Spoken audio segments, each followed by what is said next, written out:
Mga kasayan, meron lang tayong sasagutin na nag-comment sa atin. Basahin mo, shoutout mo na rin. Shoutout kay Happy Said TV 21. Sir, pag battery operated po ba di aandar pag walang battery? Nag-comment siya sa Motorstar 125 Rosie 125 TMX 125 palakasin ang charger gamit ang Liwa regulator rectifier. Charging. Pala kasi ng charging, hindi yung charger ha. Ito siya kasayang battery operated. Ito ha, battery operated yung ating CDI, 4-pin CDI ito ha. Tutukan mo na lang to kasi naka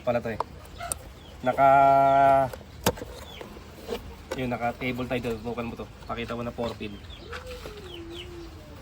Yung loob niyan. Ito, loob nito. Kailangan kita nila na 4-pin CDI para alam nila na battery operated CDI. Ayun siya kasaya na 4-pin CDI.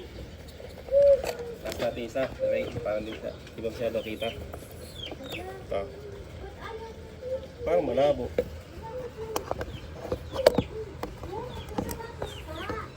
Ayun siya kasaya na 4-pin lang yan ha. Ayan. Para sa ibang mga newbie, maliwanagan sila na kahit walang battery, aandar ang battery operated. Sa pamamagitan ng ating regulator rectifier. Di lang pwedeng walang regulator rectifier kasi hindi siya andar kung walang regulator rectifier. Ngayon kung mahina naman ang regulator rectifier na nilagay, aandar siya pero palyado naman yung takbo. Kaya kailangan pag battery operated, maganda yung regulator rectifier para makakuha siya ng magandang voltahe, 12 volts pataas para maganda yung magiging supply. Siya kasaya na battery operated.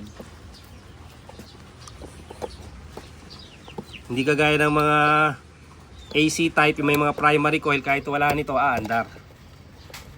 Aandar siya kahit walang Testin natin.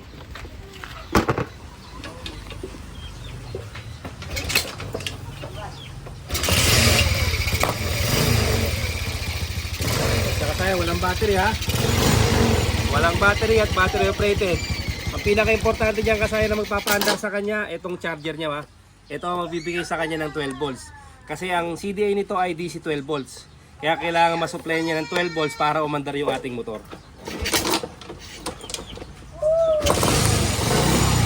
Kaya sa mga newbie, aandar yan. Aandar kahit walang battery yung battery operated. Ito kahit walang battery, kakabitan natin ng ilaw to. Sa mga susunod na video natin, magkakabit tayo ng ilaw. Para makakita nyo na kahit walang battery, meron tayong mga ilaw na 4 modes mini driving light. Ganito na lang mga kasayan. Salamat sa panonood.